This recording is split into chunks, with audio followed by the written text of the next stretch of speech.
We've spent quite a few classes now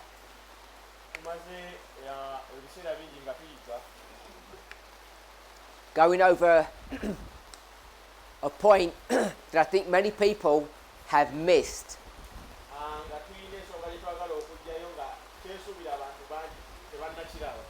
And the point that I'm referring to, of course, is that when you go to the lines, when you go to a history, sometimes when we compare one history with another, we're not always checking the same thing. And sometimes we don't actually realize that we're not comparing like with like.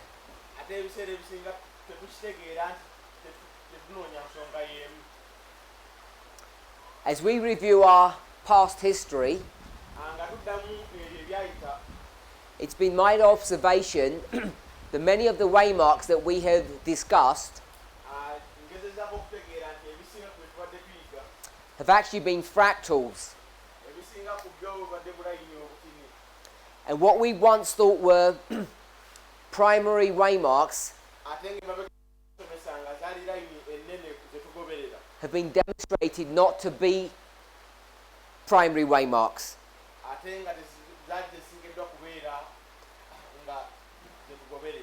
They've been shown to actually be fractals.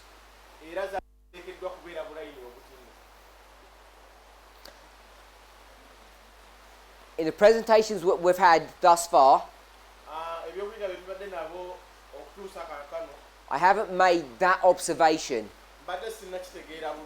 not made that point, but it's something important that I think we need to recognize. That what we once thought were primary waymarks, we're finding that they're not.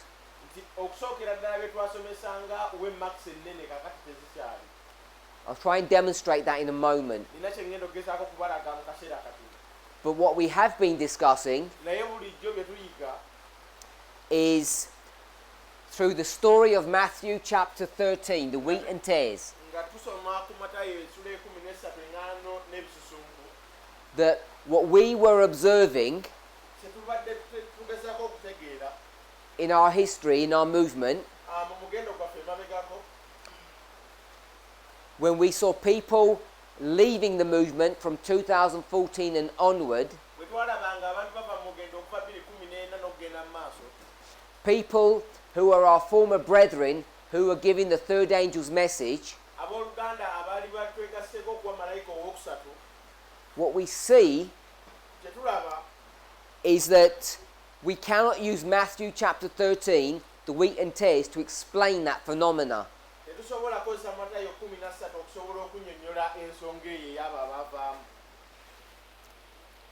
I believe we read the passage from Great Controversy, page 608.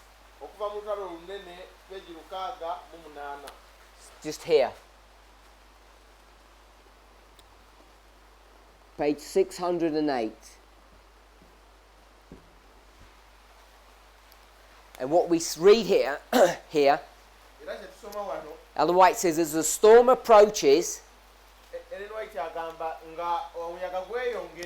a large class who have professed faith in the third angel's message,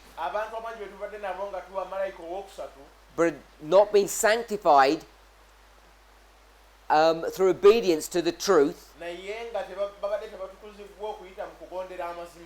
they abandon their position and join the ranks of the opposition. By uniting with the world, partaking of its spirit,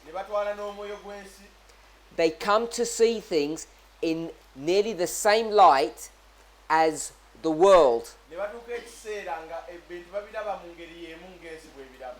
And when the test is brought, they choose the easy path, the popular path. And I want us to see why we have this confusion. lwaki tulina okubuzaabuzibwa kuno. In the next sentence, bw'otunuulira sentensi eyeddako it identifies who this group of people are. eraga abantu bano bafaanana batya era be baani. He says, men of talent and pleasing address.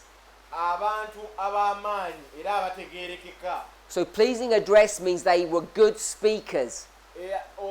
Ekitegeeza nti abategeerekeka kitegeeza nti babadde balabibwako mu bantu era babadde boogezi balungi. Talented speakers Abantu aboogera obulungi who once rejoiced in the truth mulundi ogumu bwe twali nabo mu mazima now employ their powers to deceive and mislead souls. kaakati bakwata amaanyi gaabwe gonna okugezaako okulimba n'okutwala abalala. They become the most bitter enemies of the former brethren. Era bafuuka abalaba abasinga olwabo abali mikwano gyabwe mu kusooka. And she says, and when Sabbath keepers are brought before the courts, Era abo abakuuma sabbiiti bwe banaaleetebwa eri ab'obuyinza, the former brethren who now are apostates, abooluganda kati abanaaba bavudde ku mazima, these are the most efficient agents of Satan. abo sitaani bagenda okusinga okukozesa. They misrepresent them Era nga abakozesa and they accuse them.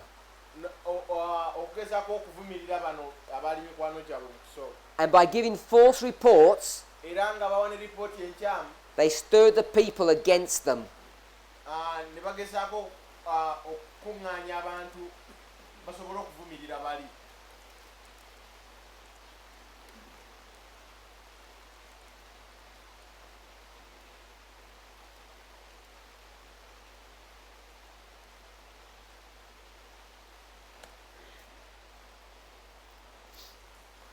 I want to go to another passage. Tugendagenda ku passage endala.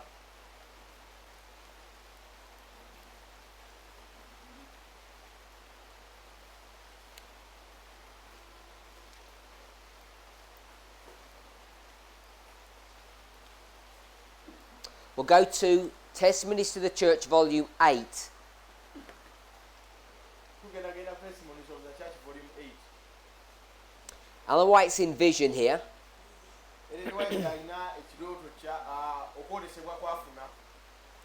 In Vision, I saw two armies in terrible conflict.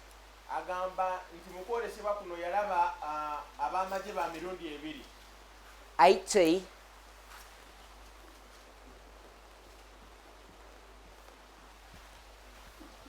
page 41.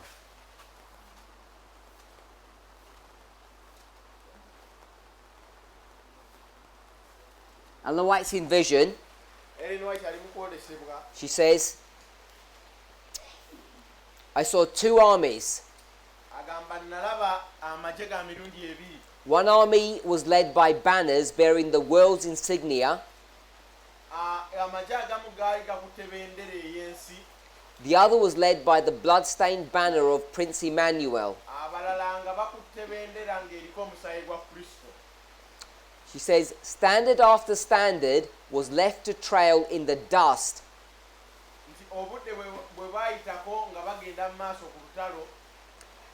As company after company from the Lord's army joined the enemy.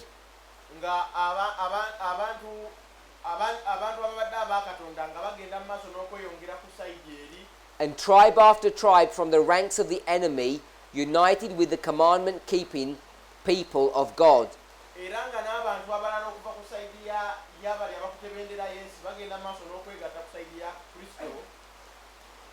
An angel flying in the midst of heaven put the standard of Emmanuel into many hands.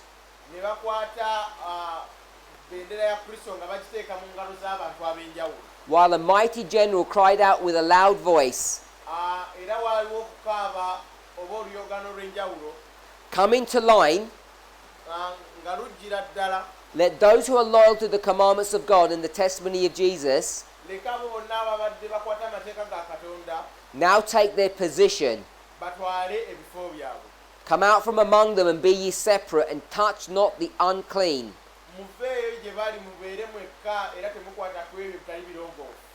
And ye shall be my sons and daughters, era omugenda beera baana bange. Let all who will come up to the help of the Lord, to the help of the Lord against the mighty. Muleke abo bonna bajje abagenda okuyimirira ne Kristo okusobola okulwanyisa omulabe. In this story, Bw'otunuulira olugero luno, Ellen White speaks about a warfare between two armies. Ellen White ayogera ku lutalo oluli wakati bw'amagye ag'emirundi ebiri. She says, company after company Agamba nti abantu okuva ku bantu okudda ku bantu, from God's church leave, abantu okudda ku bantu okuva ku kanisa ya Kristo bavaamu. obviously she talks about God's army, Era ddala bwe botunulira ayogera ku magye ga Kristo, and their places are taken up from people who come from the world. era ebifo byabwe ne bitwalibwa abo abava mu nsi. And these people join the ranks of the commandment-keeping people, Era amagye gano agava eri ku ludda lw'ensi ne gajja ne gafuuka agamu ku bakuumi amateeka aga Kristo. and it says an angel flying in the midst of heaven Era agamba malayika eyali abuuka okuyita waggulu put the standard of Emmanuel into their hands, n'ateeka akabonero ka Kristo mu ngalo zaabwe. while a mighty general cried with a loud voice, Era nga kwekyo kwagase n'okukaaba okwa waggulu, come into line, mujje mwegatte wano. everyone that is loyal to the commandments of God. Buli omu akuuma amateeka ga Katonda nga bwe gateekeddwa okubeera. So there are a number of things that we can see here. Waliwo ebintu bingi bye tusobola okulaba wano. Who is this angel that's flying in the midst of heaven? Ani ono malayika abuuka okuyita waggulu? Third angel. Malayika owookusatu. And it says that a general Era ng'agamba nti waliwo akulira amagye cries with a loud voice, ng'akaaba n'eddoboozi eddene everyone must come into line. nti buli omu adde w'ateekeddwa okubeera.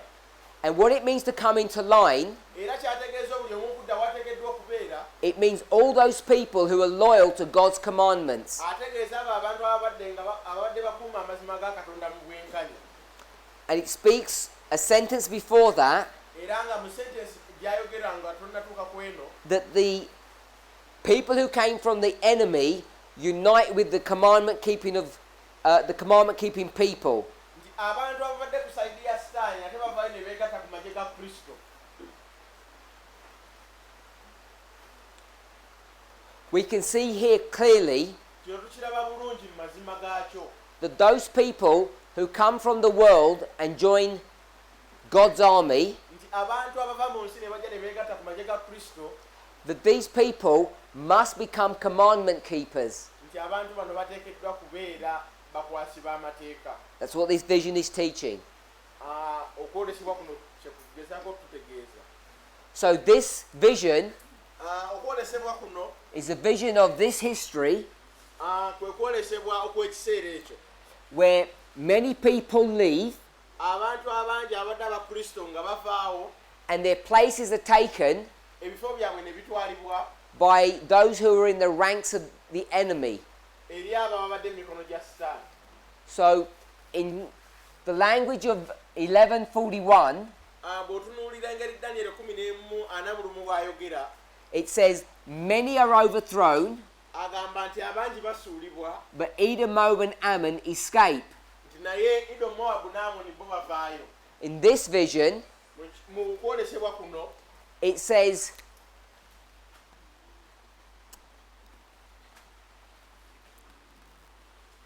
we have many tulina abangi and company, ne kampani, company after company. obubinja bw'abantu. Edom, Moab and Ammon Edomu, Moabu ne Amoni are the tribes. byebika.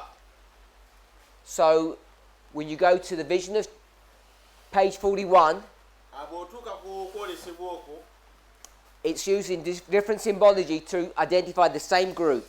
agenda kukozesa engeri y'emu okusobola okuggyayo groups ezebbiri. We discussed this yesterday. Bino twabisomyeko olunaku lw'ejjo. Just want to go back to great controversy. Bakyagala kuddayo mu So what we're doing kyetukola is we're going to the great controversy. That's where we started. tugenda ku kitabo ky'olutalo olunene Chapter 38. essuula ya 38 The final warning. olugamba nti okulabula okusembayo. We know that this is the Sunday law history. Tukimanyi bulungi nti obudde bwe tulimu bwa Sunday law. So what we have done kyetukoze is we've taken this passage kwe kukwata passage eno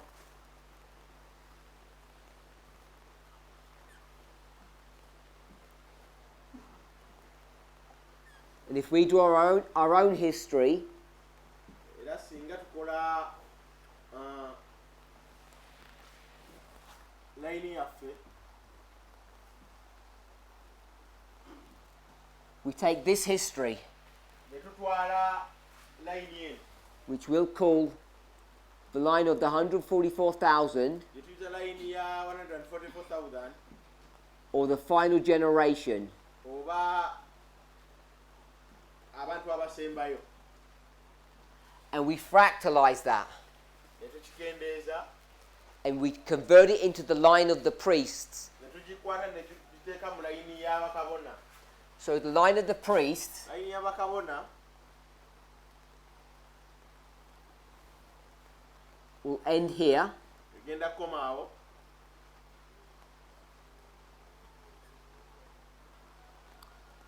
we have the same 5 waymarks, era naffe tulina emisitale gye gimu and everything is compressed. era buli kimu nga kinyigiddwa.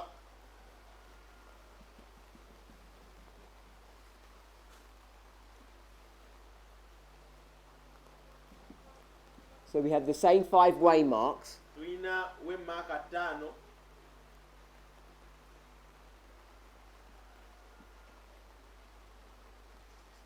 for the line of the priests. eri layini y'abakabona.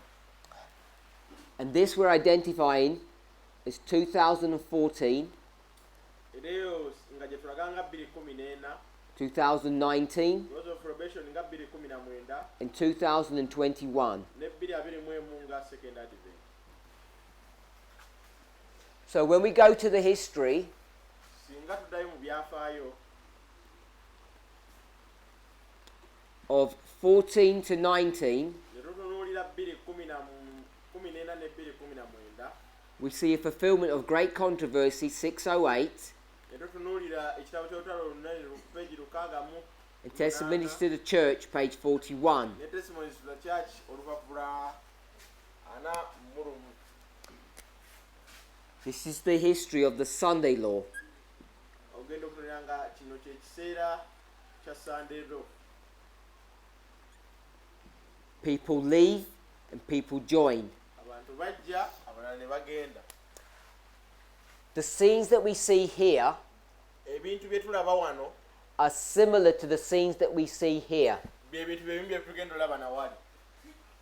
It says scenes similar. Ebintu bino bifaanagana. So in the context of our history, Bwe tuba tutunuulidde ebyafaayo byaffe who would we identify as the enemy? twandigambye nti ani mulabe. Who are the enemy? Someone says FFA. Waliwo agambye FFA. So let's work through that. So katusooke tukole ekyo tulabe. It says people, Agamba nti abantu company, ekibinja ky'abantu leave the movement bava mu mugendo and tribes join. era ebibinja ebirala ne biyingira. So these are the tribes, Bino bye ebibinja and those tribes era ebibinja bino what were they a part of? Of the enemy. babadde wamu n'omulabe. Is that right? So the people who are part of the enemy join us. Abantu abadde wamu n'omulabe batwegattako. So someone said that the enemy was FFA. Waliwo agambye nti omulabe abadde FFA. So that would mean that people who were affiliated with FFA, nti abantu abaegase ne FFA who were once fighting against us, ababadde batulwanyisa now are joining us. kakati batwegattako. And of course that's not the situation. Ate nga tukimanyi bulungi si bwe kityo bwe kiri. We've just described this from the 8T page, 8T reference. Kino kyonna tukijjaawo. If you go to the Great Controversy reference, bw'ogenda ku kitabo ky'olutalo olunene engeri gyekitulagamu a large class nti ekibinja ekisinga who professed faith in the third angel's message ababadde bagezaako okulaga nga tubuulira nabo malayika owookusatu abandoned their position and joined the ranks of the opposition. baleka ekifo kyabwe ne bagenda ne beegatta ku balabe baffe. So, who is the enemy? Ani mulabe waffe? Can't be Future for America. Tasobola kubeera Future for America. So this is the Seventh-day Adventist Church. Nti eno kanisa y'SDA.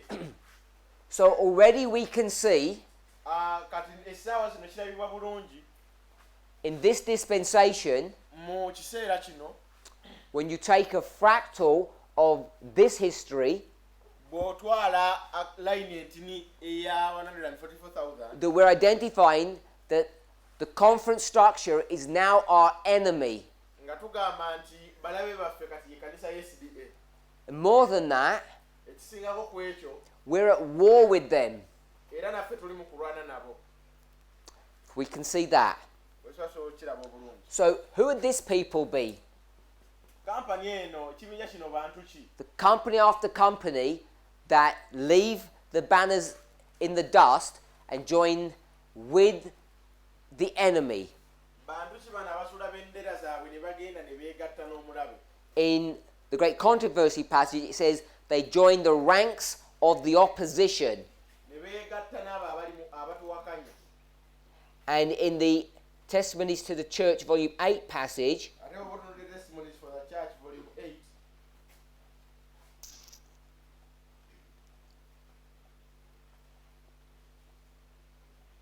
it says, company after company from God's army joined the foe.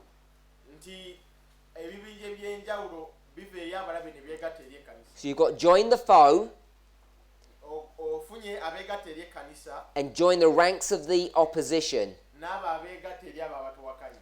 So, who is this group here?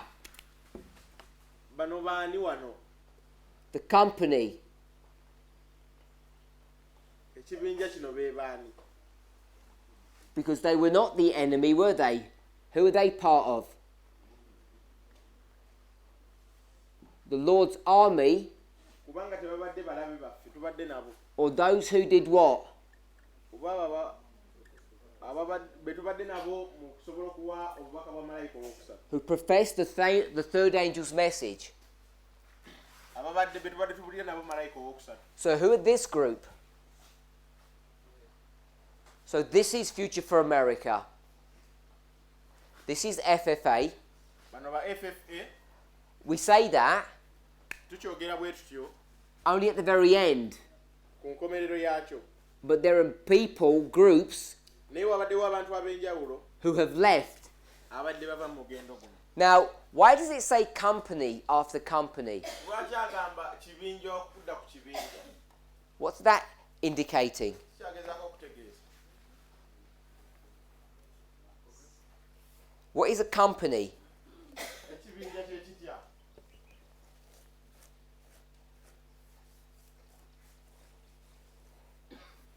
What's a centurion?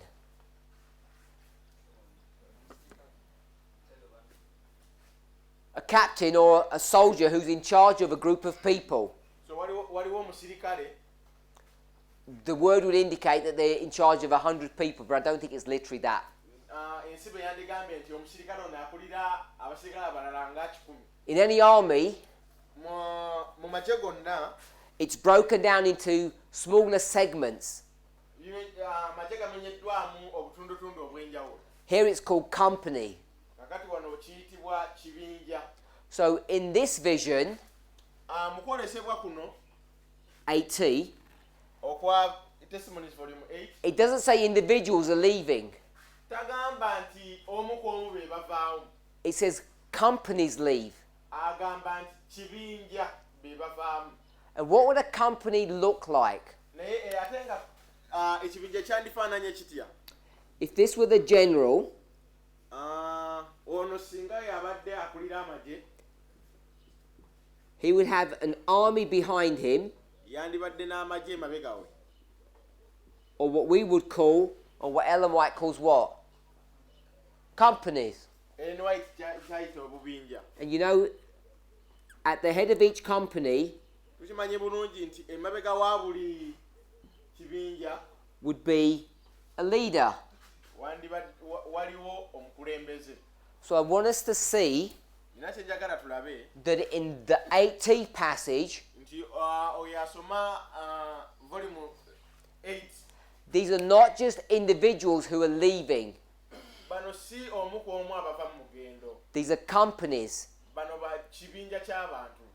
And if you're a part of a company, Kati bw'oba oli omu ku kibinja, that must mean that there's something holding you together kiregeeza waliwo ekintu ekibagatta awamu. and someone holding you together. Era waliwo n'omuntu abagatta awamu. What would we call a company Ki kye twandiyise ekibinja? in the language that we use today? Mu lulimi lwe tukozesa nga ffe. It's not hard to see, is it? Si kizibu okulaba nti eno ministry. Ministry after ministry leave.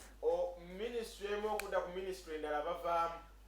And from 2014, Era okuva mu 2014 is this not in fact what we have seen?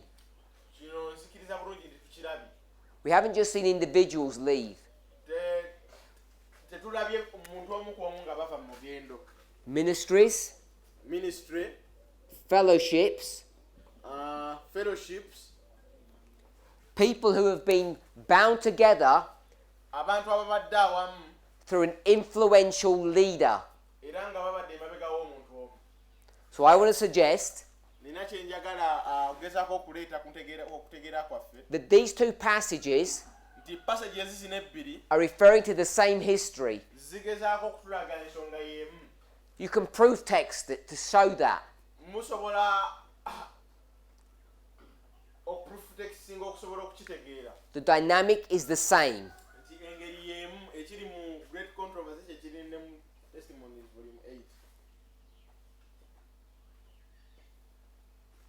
We could go to another passage Tusobola okugenda ne ku kyokuyiga ekirala in the Great Controversy era tugenda mu kitabo ky'olutalo olunene and in early writings ne mu early writings to show that when people leave, their places are immediately taken up. nti abantu bava ebifo byabwe mangu ddala bitwalibwa. The 8T version bw'osoma 8T of the Sunday Law history ng'ekulaga ekiseera kya Sunday Law is saying that fellowships and ministries leave. ekulaga nti enkuŋŋaana n'abooluganda bavaamu. So this is not an individual decision, this is a group decision. Nti kuno okusalawo si kwasise kinnoomu, kuno okusalawo kw'abantu, kibinja ky'abantu. And when we fractalize that, Era nga bwe tuba tukigendereza okukiteeka ku layini yaffe, it's absolutely clear kirabika bulungi nnyo that ministries and fellowships have left, nti abantu n'enkuŋŋaana bagenze bavaamu. guided and directed by leaders, people of influence. Ate era nga ababaleetera okukola kino be bakulembeze baabwe.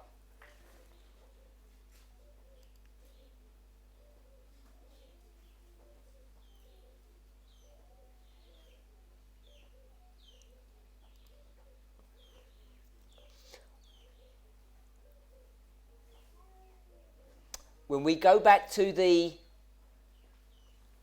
Great Controversy passage, Bwe tuddayo ku kyokuyiga kyaffe mu kitabo ky'olutalo olunene, it doesn't give the impression that they're in groups. yo teraga nnyo nti abantu bano bali mu bibinja. This just seems to be individuals.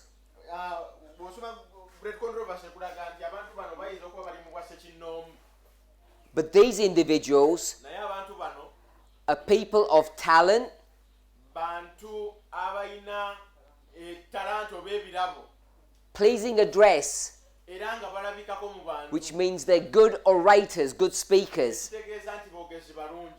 They once rejoiced in the truth, Mulundi ogumu baali batunyumirwa nabo mu mazima but now they employ their powers naye kati bakwata amaanyi gaabwe gonna to deceive and mislead. okusobola okulimba n'okukyamya abalala. So these people Kati abantu bano are talented, balina talanta, they have power, balina amaanyi, they have influence, balina abantu abalala basobola okubagoberera because people listen to them, kubanga abantu babawuliriza and they're good speakers. era boogezi balungi.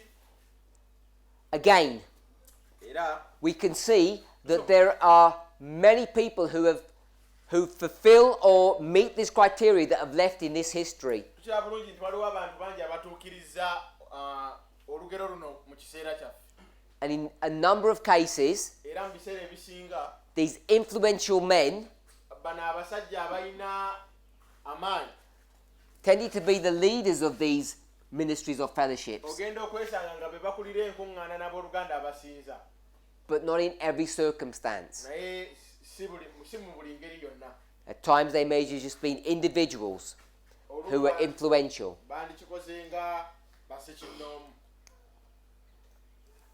So hopefully we can see that Ndowooza kino tukiraba bulungi that when we come to this history, nti bwe tujja mu kiseera kino 14 to 19, 2:14 okutuuka 2:19, close of Sunday law to close of probation, okuva ku sandera okutuuka oluggi luggalwa, that this is the pure fractal of this larger line.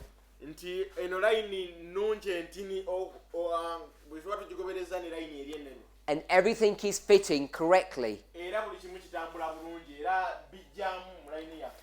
Who is the enemy of God's army? Ani yali omulabe w'amagye ga Katonda? The SDA Church. Yali kanisa ya SDA. So I want us to recognize that Nina kye njagala tutegeere and to consider the implications of this, era tusobole okutegeera n'ebiki ebigenda okuva mu kino, especially okusingira ddala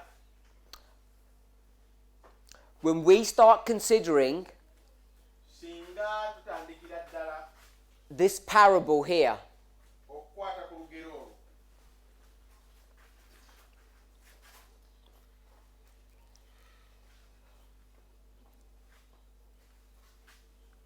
When we look at this same history Singa tutunuulira ekyafaayo kino and we try to understand what's happening within our own movement, ne tutegeera ekigenda okubaawo mu mugendo gwaffe bennyini, and we see all these people leaving, era nga tulaba abantu bano bonna bagenda, we can be inclined to think that this is the fulfillment of Matthew 13. tuyinza okubeerawo ne tugamba olugero lwa Matayo 13 lutuukiridde. But of course the problem is Naye ekizibu kiri nti 2014 to 2019 2:14 okutuusa 2:19 is the history of the latter rain. kino kyafaayo kyenkuba ey'oluvannyuma, And the instruction that's given era engeri gye tuweebeddwa is that they're supposed to remain together. nti bateekwa kuba nga balina kusooka kusigala wamu And not be separated. era nga tebateekeddwa kwawukana. I want to make a couple of more observations here from the Great Controversy passage. Nina ebintu ebirala ebyenjawulo bye njagala okujja mu kitabo ky'olutalo olunene. Now for some time, Ebiseera ebisinga when people have tried to lay out the messages of the three angels in our history, abantu we batandise okuteeka malayika owookusatu, what they have done kye bakoze is they've gone to this history kwe kugenda mu kiseera kino and they've marked this as the first angel, ne bateeka mu 1989 nga malayika asooka, the second angel, malayika owookubiri mu 21 and the third angel. ne malayika owookusatu ku sandero. Of course, when you come to fractalize this, era bw'ojja okukendeeza ensonga eno then you'll be forced to do the same. ogenda kukakibwa okukola ensonga y'emu. First, second, third. genda kulaba malayika asooka owokubiri n'owokusatu. But I want us to see era kyenjagala tulabe that if we fractalize this, nti singa tukendeeza layini eno the great controversy passage is teaching something different. nti great controversy esomesa ekintu kyanjawulo nnyo. As the storm approaches, nti ng'omuyaga gweyongera oba nga gusembera, a large class abantu abangi who have professed faith in the third angel's message be tubadde tuli nabo mu kuyiga obubaka bwa malayika ow'okusatu but have not been sanctified through obedience to the truth, naye nga tebatukuzibwa okuyita okugondera obubaka bwa kristo, they abandon their position and join the ranks of the enemy. basula ebifo byabwe ne bagenda ne beegatta n'omulabe. They see things in the same light. balaba ebintu mu ngeri y'emu. It then switches, n'akyusa which is a repeat and enlarge. era ng'agezaako okuddamu kye twakava okusoma A large class, nti kiraasi ennene a little bit further in the passage, it says men of talent bw'ogenda mu maaso n'akulaga nti abantu abalina talanta who professed faith in the third angel's message abaali bayiga naffe oba be twali tukkiriza nabo malayika ow'okusatu who once rejoiced in the truth. era nga twenyumiriza nabo mu bubaka buno. Those people, abantu abo they were not sanctified through obedience to that truth. baali tebatukuzibwa okuyita mu kugondera. So what is that truth amazima gano kye that's ki been referred to here? ge bagezaako tutegeeza wano. This is the third angel. ge mazima ga malayika ow'okusatu. So it says that they professed faith in the third angel nti baali bakkiriza mu malayika ow'okusatu or in the truth, oba mu mazima, but they were not sanctified naye baali tebatukuzibwa by obeying the truth. mu kukkiriza amazima. Now, if you obey something, kakati singa ogondere omuntu what does that mean? kitegeeza ki? If you obey it, bw'oba omugondera oba bw'oba ogonda, you're putting it into practice. kitegeeza bw'oba ogondera omuntu olina okukiraga. So these people, abantu bano they profess balaga to do what? To put into practice balaga okuba nga bassa mu bikolwa the truth. amazima. So when you put it into practice, kakati bwe bagassa mu bikolwa, that must mean that it's right here kitegeeza nti wano wennyini in the dispensation in which you're living ekiseera mwe tuli that you're putting it into practice. Otherwise, it wouldn't be present truth. nti kitegeeza wano wennyini mu kiseera kye tulimu mwoteekeddwa okukola amazima ago. It says they once rejoiced in the truth. agamba nti omulundi ogumu twali nabo nga tunyumirwa mu mazima. When is the once? It says they once rejoiced in that truth. agamba omulundi ogumu twali nabo mu mazima, That means they once professed to follow the truth, kitegeeza omulundi ogumu balaga nti bagoberera amazima put it into practice, era nga bagateeka ne mu bikolwa, which means that they believed ekitegeeza nti bakkiriza that it was present truth. It was there nti gaali mazima g'ekiseera ekyo to be put into practice. okusobola okugassa mu bikolwa. So when is that once? ogwo omulundi ogumu gwe guliwa? If I said once, singa ngamba nti omulundi ogumu, past, present, or future. So it's in the past. so ategeeza emabegako. So what dispensation are we in? kati kiseera ki kye tulimu? We're in the present, but what's the name of that dispensation? We're here, yes? We're in the Sunday Lord dispensation. tuli mu kiseera kya sandero. And so when would the once be? kati ekiseera kya sandero omulundi ogumu oba emabegako wandibadde ddi? It would be before that. kyandibadde nga tetunnatuuka mu kiseera kino. So this would be the once. ono gwe gwandibadde omulundi ogumu oba ekiseera ekimu. GC 608 paragraph 2. Bw'osoma olutalo lunene peegi 608 olunyiriri olwokubiri. They once rejoiced Omulundi ogumu banyumirwanga in the truth, banyumirwanga amazima gano in practicing the truth. era ne mu kugakola. But what was the problem? Naye obuzibu bwali ki?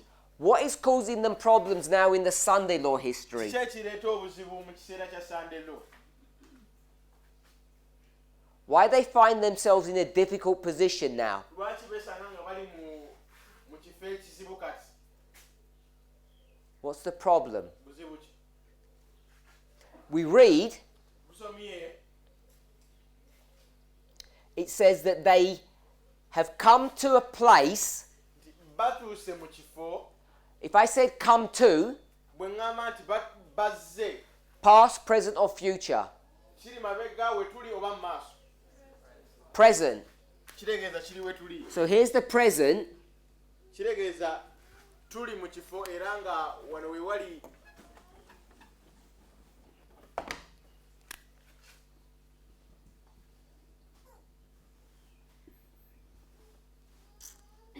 So come to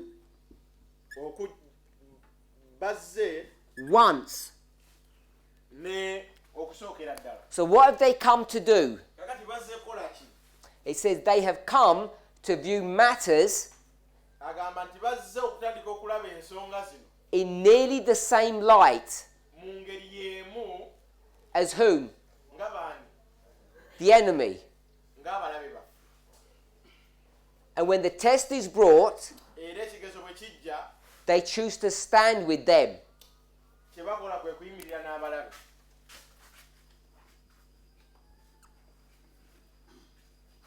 So once upon a time, Omulundi ogumu they professed faith in the truth. baali bakkiriza amazima, But why do they come to this place? naye lwaki batuuse mu kifo kino? That they've come to join the ranks of the enemy. Bagenze ne beegatta n'abalabe baffe. How do they get to this place? Lwaki kino kituukawo? That they're joining the enemy now. We'll read again. Tugenda kuddamu tusome. They professed faith in the truth, Baali bakkiriza amazima, but they were not sanctified naye baali tebatukuzibwa through obedience to the truth. okuyita mu kugondera amazima. So what are they not doing? Kakati ki kye batakola? They're not obeying the truth. Tebagondera mazima. When were they not obeying the truth? Batandika ddi okuba nga tebagondera mazima? Once, here. Olumu baali bagondera amazima. So they're not obeying the truth. Baali tebagondera mazima. Because they're not obeying the truth here, Kubanga baali tebagondera mazima, when you come to this history, bw'ojja mu kiseera ekirala,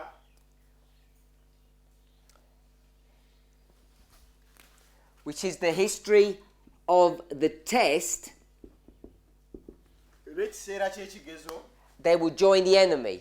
bagenda kwegatta n'omulabe. Because they see the storm approaching.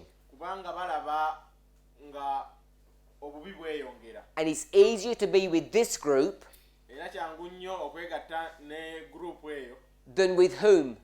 okusinga ani? Those who have or follow the truth. Okusinga abo babadde bagoberera amazima. Here, Wano they said that they followed the truth, baagamba nti bagoberera amazima, but they weren't following the truth. naye baali tebagagoberera. They looked like they were, Baatunulanga bwe baali, but they were not.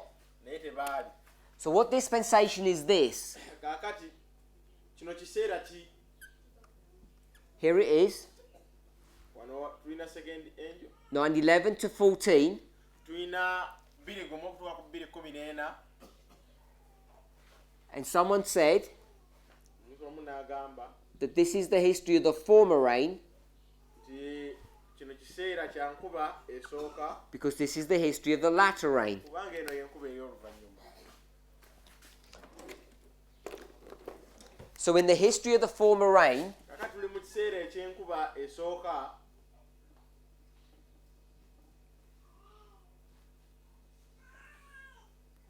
these people, abantu bano they have not been benefited by that. tebayambiddwa, They make a profession, bagezaako okulaga but they've not been sanctified. naye tebatukuzibwa. How are you sanctified? Otukuzibwa otya? How are you sanctified? Otukuzibwa otya? It says in the passage, you obey the truth. Okuyita mu kukkiriza amazima bw'otyo bw'otukuzibwa. If you obey the truth, you will be sanctified. Bw'okugondera amazima kitegeeza ogenda kutukuzibwa. And what is the truth? Kati amazima kye ki? The truth is the third angel's message. Nti amazima ye message oba bwe bubaka bwa malayika owokusatu. So we already know Tumanyi bulungi that this position, nti embeera eno that the movement has held to for a long time now, omugendo guno gwebaddemu okuva ekiseera kiwanvu bwe kityo, where we want to put the arrival of the third angel's message at the Sunday law, bwe tuba twagala okulaga malayika owokusatu ng'ajja ku Sunday law, cannot be correct. tekisobola kuba kituufu. Can't be correct Tekisobola kuba kituufu because the way this is written, kubanga engeri ekintu kino gye kiwandiikibbwa it's not some statement that we believe in the third angel's message, si ekitegeeza nti oba tukkiriza bubaka bwa malayika owokusatu that in the future we're going to speak about the third angel. nti era mu maaso tugenda kwogera ku bubaka bwa malayika owokusatu. The third angel Malayika owokusatu must be there ateeka okubeerawo in order to be obeyed. okusobola okubeera ng'agonderwa, Its message kubanga bubaka has to be obeyed in this history, doesn't it? obubaka bwe buteekeddwa okuba nga bugondebwa mu kiseera kino. Do we see that? Tukiraba bulungi ekyo.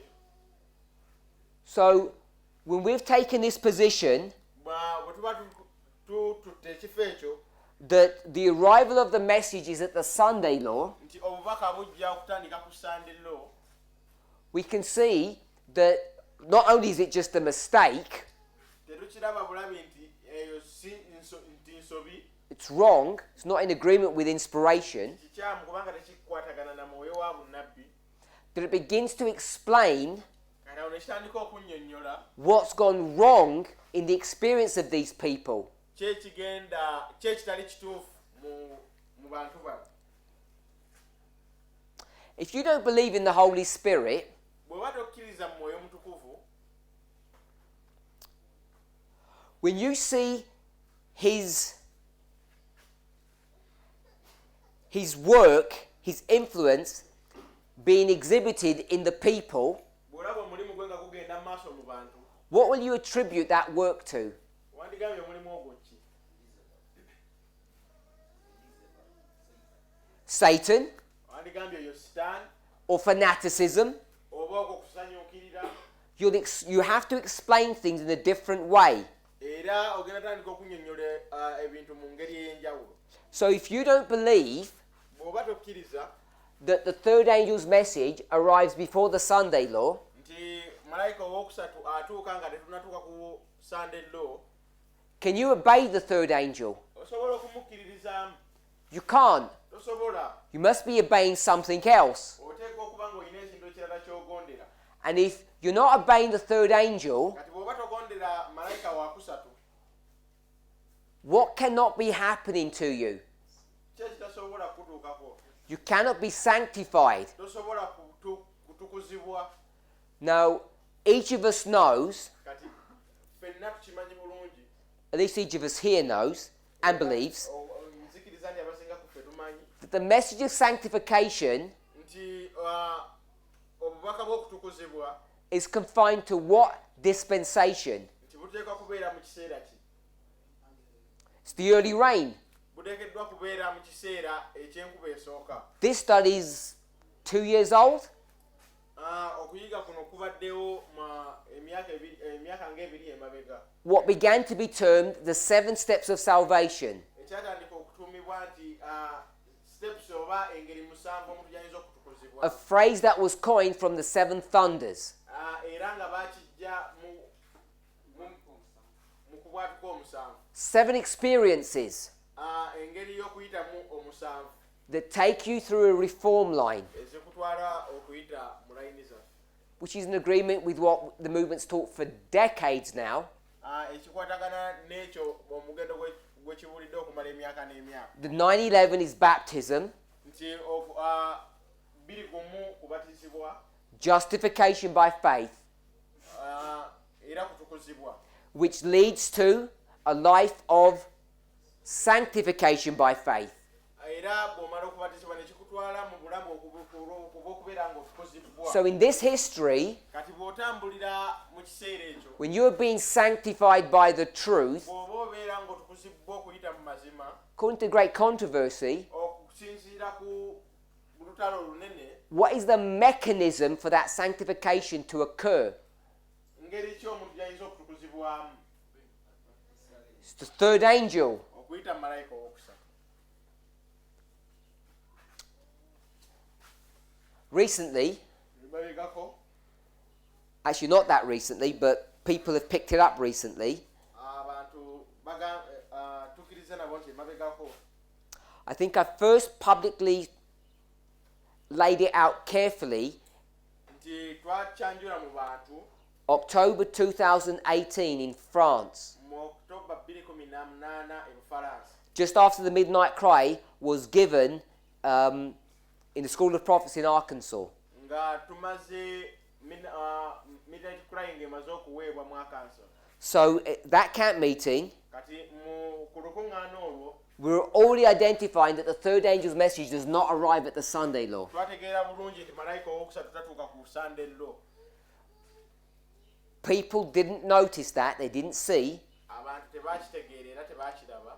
So recently, Emabegako definitely in Germany, December 2019, mu Germany 2018, and I think even before that. era nga tetunnatuukawo, nsuubira nga tetunnatuukawo. Can someone help me if they know it was that camp meeting before Germany? Omuntu omu ayinza okunnyamba okutegeera camp meeting ki yali okusooka. France, December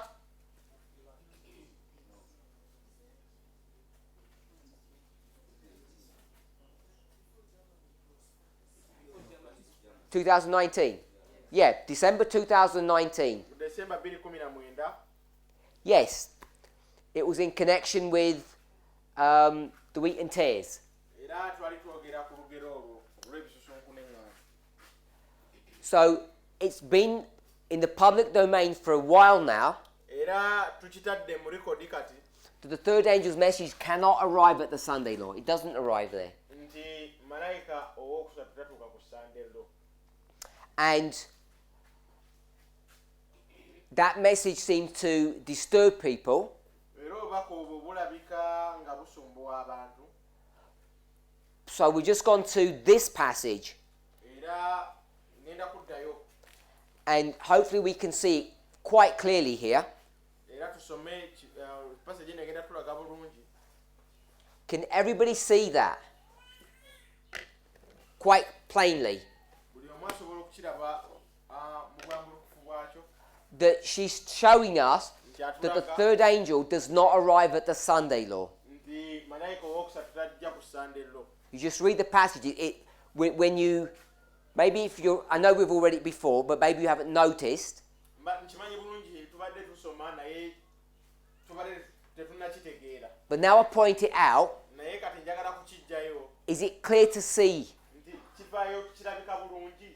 that the reason why these people joined the ranks of the enemy Nti ensonga lwaki abantu bano beegatta ku malayika oli. is because they were not putting into practice the 3rd angel's message. Ensonga lwaki beegasse ku mulabe waffe ensonga babadde tebateeka mu nkola. They professed to believe it, Babadde balaga nti bakikkiriza. or as she would say, to obey it. Era babadde balaga nti bagondera amazima. They professed faith in it, they professed to believe it, but they didn't. era baali balaga nti bakkiririza mu mazima naye baali tebagakkiririzaamu. Now the question is, Kaakati ekibuuzo kiri nti what were they not obeying? ki kye baali batakkiririzaamu? Third angel's message is a big subject. Kubanga malayika owookusatu nsonga nnene. What are they not having faith in? What are they not believing Kakati kintu ki kye badde batakkiririzaamu when it comes to the third angel? bwe kituuka ku malayika owookusatu? So let's do it the easy way. Katukiteeke mu ngeri ennyangu. One thing that they're definitely believing and obeying Ekintu ekimu kye bakkiriza oba ekimu ku bye bakkiriza is the Sunday law, ye Sunday law, the Sabbath. They Sabbath. definitely believe in Sabbath keeping. Eyo bagikkiririzaamu ddala. So whatever part of the third angel that they're not accepting, not acknowledging, Kati malayika ono owookusatu message gy'aleeta gye batakkiririzaamu is not that. si Sabbath. It must be something else. Kiteekeddwa okuba kirala wabula nga si Sabbath. So we'll just leave that point there. Kati awo tugenda kireka awo. So let's summarize. Katugezeeko okufunzafunza. We've looked at the history Tutunuulidde bulungi of 2014 to 2019, okuva 2014 okuva mu 2019 and it has to be understood in different ways. era nga kiteekeddwa okutegeerebwa mu ngeri ez'enjawulo. If you go to the parable of the wheat and tares, Bw'otunuulira olugero lw'eŋŋaano n'ebisusunku you can't fractalize that message tosobola kukendeeza bubaka obwo kubuteeka bulayini nti from the world okuva ku nsi to the church okutuuka ku kanisa to the priests. okutuuka ku bakabona. Because when you fractalize that, Kubanga bw'ogikendeeza you see that in this history, olabira ddala nga mu kiseera ekyo the Sunday law history, mu kiseera kya Sunday law the history of the latter rain, mu kiseera mwe tufunira enkuba ey'oluvannyuma that the wheat and tares are to remain together in the field. nti eŋŋaano n'ebisusunku biteekeddwa okusigala wamu mu nnimiro. So if you fractalize that to our history of the priests, Kati bw'oleete ensonga eyo n'ogiteeka mu layini yaffe and you lay it out, n'ogireeta wansi wano you see that many people are leaving and they're being replaced. olabira ddala nti abantu bangi bagenda ate abalala ne bajja. We went to Great Controversy and Testimonies to Church Volume 8. Ne tugenda okusoma olutalo lunene ne Testimonies for the Church. We saw the people that are leaving Ne tulaba nti abantu abali mu kuvaamu are those who profess to believe the third angel's message. be balaga nti baali bakkiriza mubaka wa malayika owookusatu They're part of this movement. era nga baali gumu ku mugendo guno Their ministries, era ministry zaabwe fellowships, ne fellowships zaabwe and leading speakers n'abo ababakulembera in this history that are leaving. mu kiseera kino bali mu kuva mu mugendo. And their places Era get ebifo taken byabwe up by the people who join them. bitwalibbwa abo abeegatta mu mugendo. In the language of Daniel 11, Bwe tuba tutunuulidde obubaka bwa Daniel 11, many leave bangi bagenda, and Edom, Moab and Ammon take their place. Edom, Moab ne Amoni ne bajja mu bifo byabwe. In the vision of 8T, Bwe tujja mu kwolesebwa kwa 8T, the companies leave, the tribes join. ebibinja bijja ate tribes ne ziyingira. And in the language of great controversy, Era mu lulimi lw'olutalo lunene, men who are good speakers, talented men, are the ones that leave. abantu abangi ababadde ne talanta be bava mu lugendo. So when you put all of that together, Kakati bw'ogatta ebyo byonna awamu, you see that this cannot be a fulfillment of Matthew 13, the wheat and tares. olabira ddala nga olugero luno terusobola kujjaawo olw'eŋŋaano n'ebisusunku. Which means you can't take this story and fractalize it. Ekitegeeza nti oyinza kukwata lugero luno n'olukendeeza. So we have to separate those two stories. Kitegeeza tuteekeddwa okwawukanya engero zino ebbiri. The story of Matthew 13, the story of Revelation 18. Olugero lwa Matayo 13 n'olwa Kubikkulirwa 18. Or if you prefer, Revelation 14. Oba bw'oba oyagala Kubikkulirwa 14.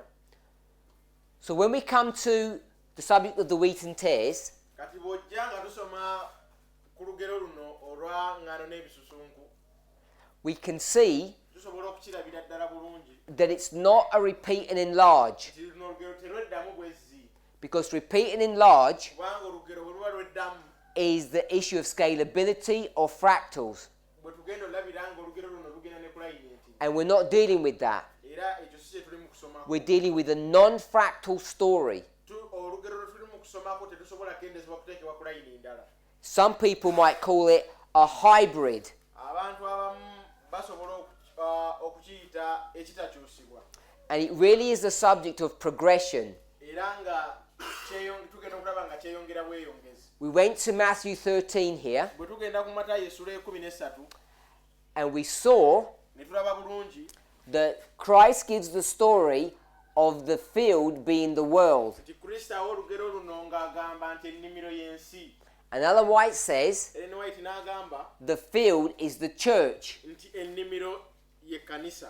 And she says N'agamba that's how we're supposed to read this parable. nti bwe twoteekeddwa okusoma olugero luno. And that would mean Era ekyo kitegeeza that the sequencing and the pattern must be identical. nti ebintu bino biteekeddwa okuba nga bikwatagana. Christ says the world, she says we must understand it to be the church in the world. Kristo agamba nsi, Ellen White agamba nti eno kkanisa mu nsi. How do we read that phrase? Kakati tukisoma tutya ekyo? When we're to understand it to be the church in the world. Bwe tuba tulina kukitegeera nti ye kkanisa mu nsi. What's Ellen White doing? Ellen White kikyagezaako okukola. Is she scaling option 1 Ali mu kukendeeza olugero luno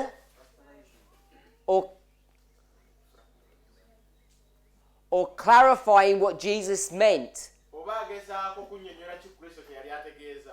Is she saying Jesus meant the church Era kyagezaako tegeeza nti Yesu yali ategeeza kkanisa in the world? mu nsi, Or did he really mean the world? oba yali ategeeza nsi. So they're the two options that we need to consider. Kati awo tulina ebintu bibiri bye tulina okutegeera. We're so familiar Tukimanyi bulungi with option 1 ey'ensi tukimanyi bulungi, that I think we forget that many people actually think she's just clarifying what Jesus actually meant. era kyemanyi abantu abangi balowooza nti ali mugezaako kutereeza Kristo kye yali ayogera. When you see that she's not, Bw'olaba nti si kyayogera, that she's making an application, nti ye ali mu kukyusa lunyiriri luno, you then have permission to fractalize. kati awo woofunira olukusa olusobola okukendeeza ensonga eno. More than permission, you have the duty to do that. Era olina n'olukusa, So we fractalize, kyova olaba tulukendeeza, and they look identical. era ne zifaanana nga bye bimu.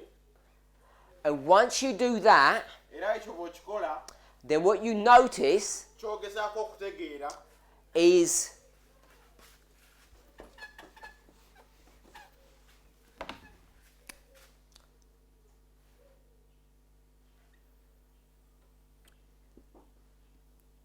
that we take this principle of first the church, then the world, tutwala enkola eno nti Katonda asooka kwasaganya kanisa n'alyoka agenda ku nsi. and we can demonstrate that in a number of different Era ways. tukimanyi bulungi kino tusobola okukikola mu ngeri endala nnyingi. We can do it through the 2300-year prophecy. Tusobola okukikola nga tukozesa ennaku 23. We can do it through the structure of the New Testament books themselves. Era tusobola okukikola nga tukozesa ebitabo by'enjiri, The Gospels, the four Gospels are what story? nga tukozesa ebitabo by'enjiri ebina. So the four Gospels Ebitabo by'enjiri bino are the story of Church 1. bikwatagana n'ekkanisa esooka. And then the first part of the book of Acts Ekitundu ekisooka eky'ekitabo ky'ebikolwa by'abatume is dealing with the church. kikwatagana na kanisa. And then the remaining portion of the book of Acts is dealing with the world. Kati ebitabo ebiddako oba essula endala eziddako ez'ekitabo ky'ebikolwa ne kikwatagana n'ensi. How many groups? Gurupu mmeka? 3 groups. Gurupu 3. We can see through the structure of the books there are 3 groups. Tusobola okukiraba bulungi tizo gurupu 3. This is 34. Asatu mu nnya. And this would be 31. Era yandibadde asatu mu lumu ku Pentecost. Pentecost. When we take this principle of first the church then the world, Bwe tukwata ensonga eno nti Kristo asooka kwasaganya nsi kanisa n'alyoka agenda ku nsi. what we see Kye tulaba is that these 2 repeating patterns nti bw'otunuulira ey'ensi n'ey'ekkanisa are actually a line of progression. nti bigenda byeyongera bweyongezi. Harvest Waliwo okukungula and harvest. naano waliwo okungula. Harvest of the world, harvest of the church. Waliwo okungula kw'ekkanisa waliwo n'okungula kw'ensi. And this would be what waymark? Sunday law. Era eyo yandibadde Sunday law. So, what Ellen White is directing us to Nabbi White kyagezaako okutulaga is a fractal kwe kendeeza layini of the story that Christ gives, ey'olugero Kristo lwawo olw'ensi. and in fact, Era when we look at the story in its original context, bwe tutunuulira olugero luno engeri Kristo gy'aluwa, we could apply this at different levels. olugero luno twanditukyusiza mu ngeri nnyingi. We could take the beginning of this story Twandikutte entandikwa y'olugero luno right back to the beginning of Earth's history, era ne tuluteeka emabega gye tuvudde, or at different discrete dispensational points. oba ne tutukwata nga tugenda tuluteeka mu biseera eby'enjawulo emabega gye tuva. So, Christ talks about the world, Ellen White talks about the church. Kristo ayogera ku nsi ate era White n'ayogera ku So kkanisa. repeat and enlarge, Era kuno kuddamu but it's also the story of progression. naye era luno olugero lugenda lweyongera. And what we cannot do Era kye tutasobola kukola is go into the line of the priests. kwe kugenda ku layini y'abakabona. The line of the priests Layini y'abakabona is somewhere here. eri wano. We can't go into that line Tetusobola kugenda ku layini y'abakabona and further fractalize this story ne tweyongera ate ne tumenya olugero luno. and have it at 3 separate places. Ate ne tuluteeka era mu ngeri endala 3. Because if you do that, Kubanga bw'okikola we have too much evidence to know that the separation is occurring in this history. tulina obukakafu obulaga nti okwawukana kuliwo okuva ku Sunday okutuuka ku close of probation. And in the line of the priests, Era mu layini y'abakabona 2014 to 2019 is not the harvest. 2014 okutuuka 2019 sigema kungula. Therefore, Ekitegeeza we cannot explain what's happening kitegeeza tetusobola kunnyonnyola kiki kigenda mu maaso using Matthew 13, the wheat and tares. nga tukozesa Matayo 13. Matthew 13, wheat and tares, is explaining something else. Matayo 13 annyonnyola ekintu kya njawulo And we don't have to guess. ate nga tetuteekeddwa ku kiro What's it- teekawo birowoozo byaffe. What is it explaining? Kikyagezaako okunnyonnyola The final separation. okwawukana okusembayo. Desire of Ages, page 333. Desire of Ages 336. Describing the final separation of God's people. Agezaako okulaga okwawukana okusembayo mu bantu ba Katonda. The wheat from the tares. Engano okuva mu bisuso. DA 333. Desire of Ages 333. That's the purpose of this parable. Gwe mugaso gw'olugero luno. Christ says Kristo agamba it's at the level of the world. Kristo agamba nti kyo kigenda beerawo ku nsi. Ellen White says it's at the level of the church. Ellen White agamba kigenda beerawo ku kanisa. And that's where we should focus our attention. era we tuteekeddwa okuteeka ebirowoozo byaffe byonna And we did that. era ne tukikola November 2018, December 2019. mu November 2018 ne December 2019. And what is that final separation that's been identified here? Era okwawukana okusembayo kikyagezaako okutegeeza. You go back to our original classes back at the beginning of January. Oddayo ku ntandikwa z'okusoma kwe twatandika mu January. What did we identify Kiki twagezaako okutegeera that the priests were a symbol of? What were they a symbol of? nti bakabona abategeeza ki? First fruits? You can say that? Sorry?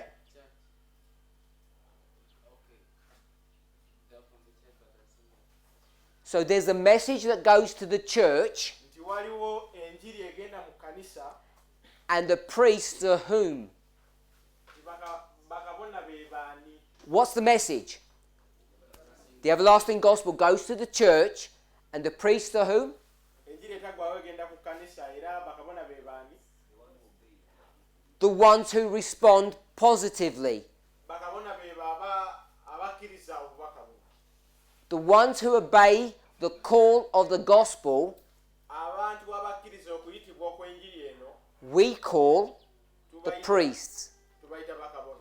After that work is done, Omulimu ogwo nga guwedde, another call is given to the church, okuyitibwa okwokubiri kudda eri ekkanisa and we call that group era abo ne tubayita baani?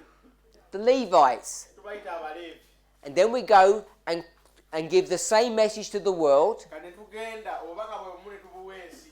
and those who respond, Era abo abawuliriza obubaka buno we call tubayita baani? the Nethinims, Ne tubayita Abanethanimu or the tribes, oba or Edom, Moab, and Ammon. ebika oba Edomu, Moabu n'Amoni.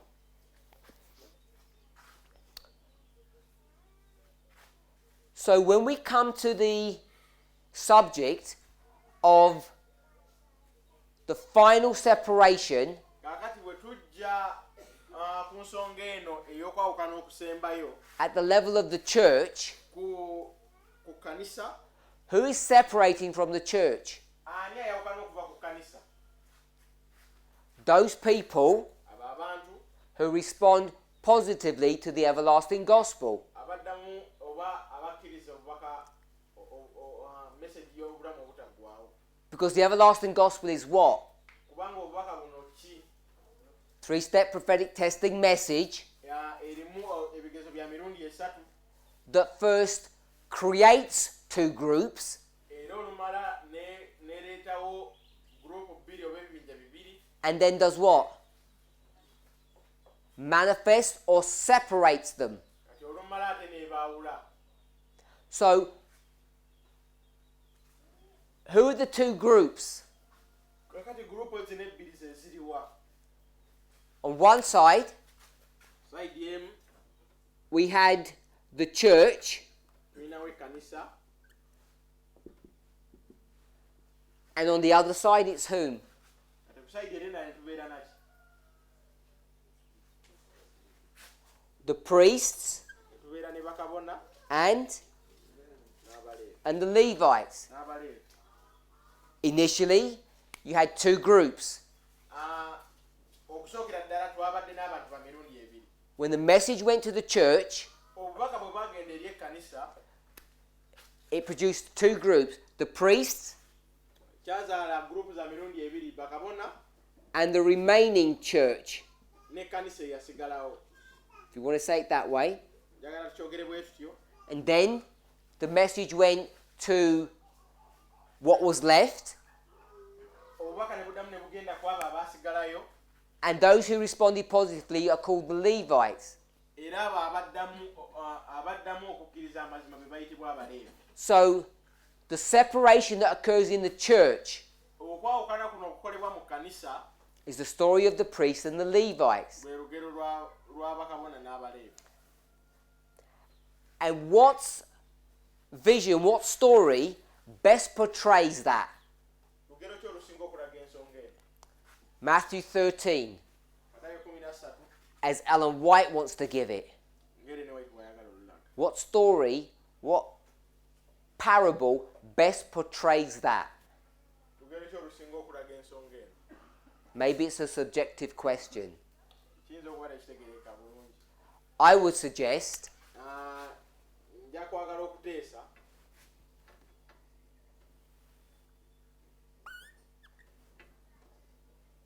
it's this story. lwe lugero. To me, Nze without any effort, ewatali kintu kyonna without any struggle, nga sirwanye nnyo, this is the clearest explanation of what Ellen White is trying to portray. kino Ellen White kyagezaako okulaga. Separation of God's church. Okwawukana wakati mu kkanisa. And we know Daniel 2, Era tukimanyi bulungi Daniel essula ey'okubiri. this work must precede what? Guno mulimu guteekeddwa kugenda guddibwako ki? The destruction of the statue.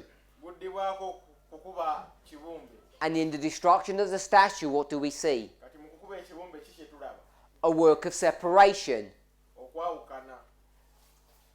One group is chaff. Ekibinja ekimu bisusunku, The other group is wheat. ekibinja ekirala ŋŋaano. So in Daniel 2, Mu Daniel essula ey'okubiri you see the same story. tulaba ensonga y'emu.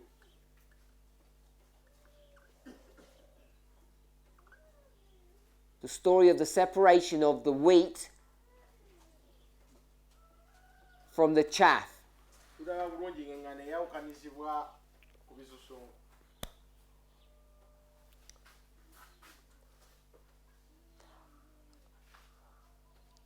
I wasn't going to lay out the details of this history, Nabadde sigenda kwongera kunnyonnyola nsonga eno. but if we were to go to this story here, Naye bwe tuba tugenze ku lugero luno, what would this waymark be? weemaaka eno yandibadde ki?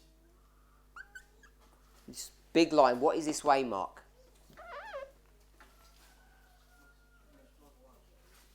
Daniel 12:1, Daniel 12 olunyiri olusooka, and this one, Second Advent. We've already identified this as the Sunday law.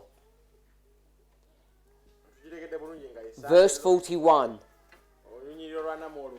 this one here. And therefore, what is this?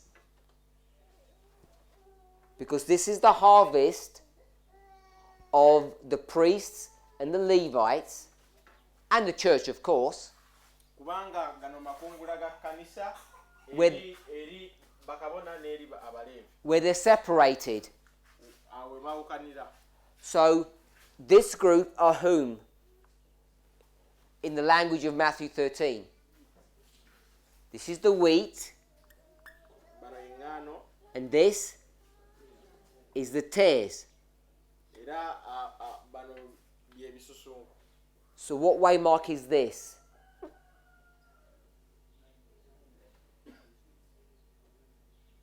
Someone said 9/11. It's not 9/11. So, this is 2019, 2019 what people might call raffia, abamu bayita rafiya, what people might call the close of probation ate bayita olujja okuggalwawo for the priests. oli abo eri bakabona. Has different symbols.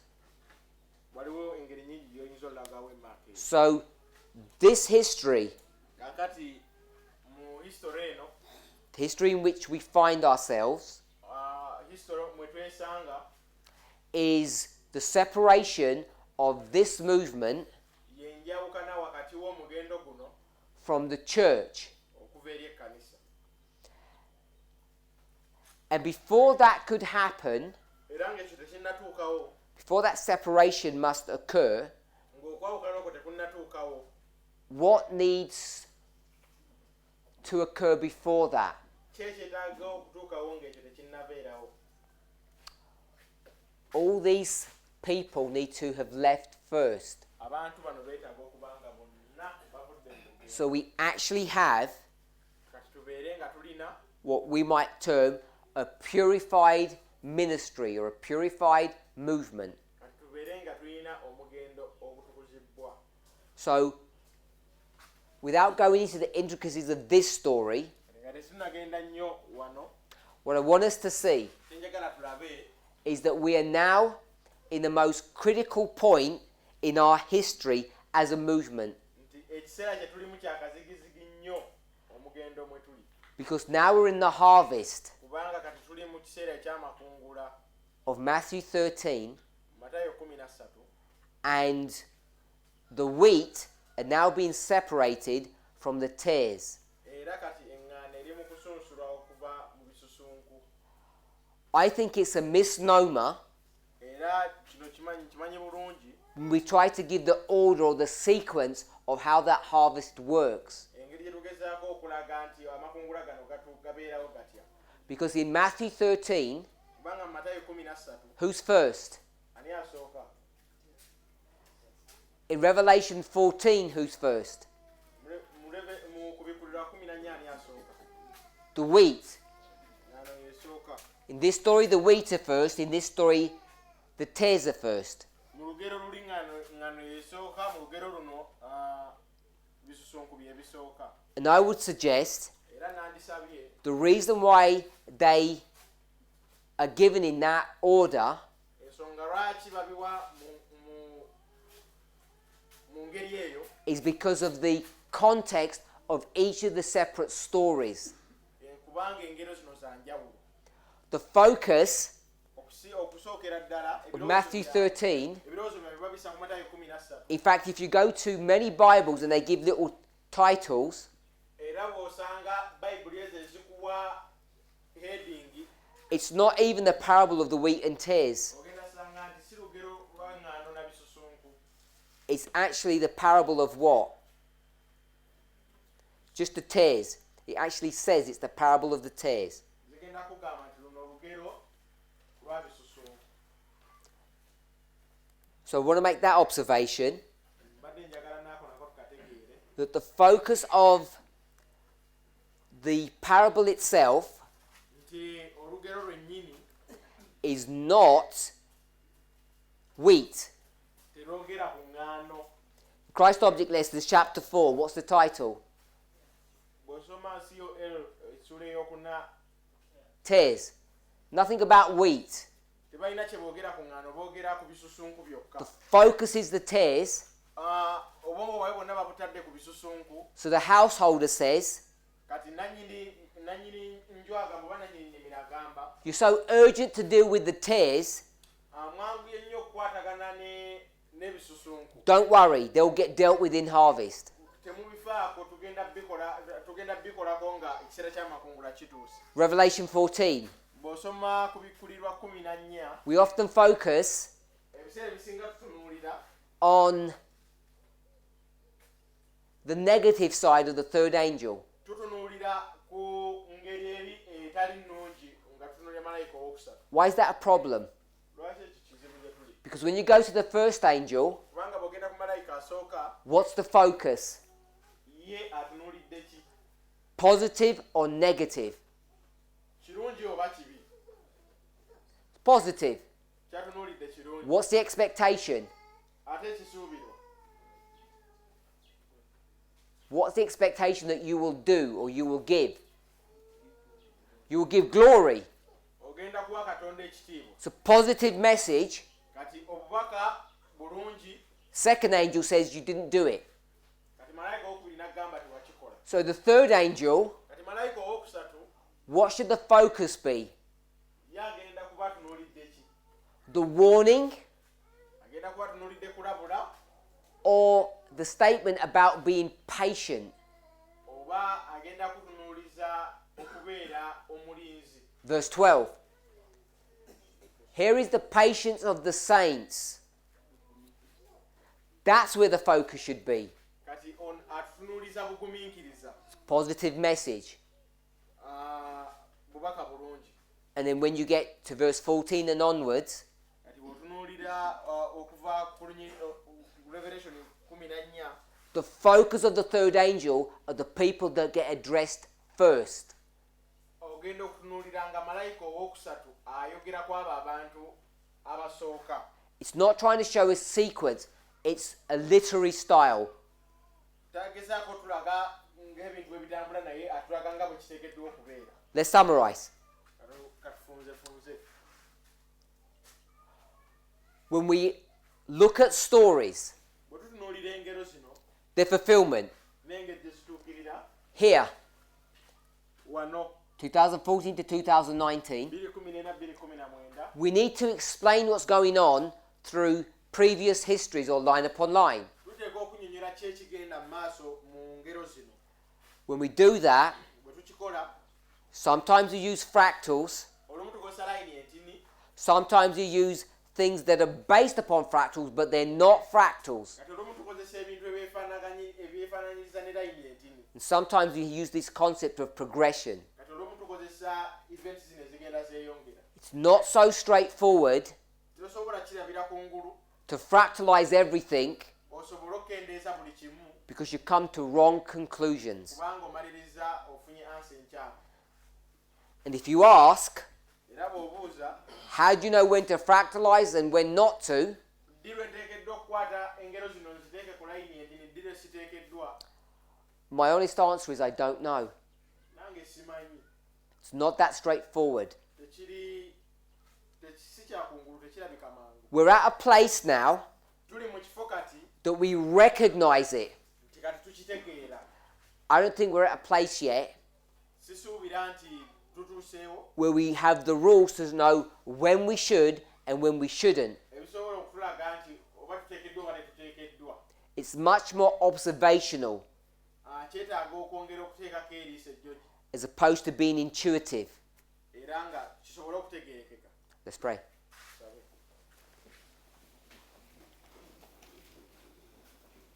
Heavenly Father, we thank you for your watch care.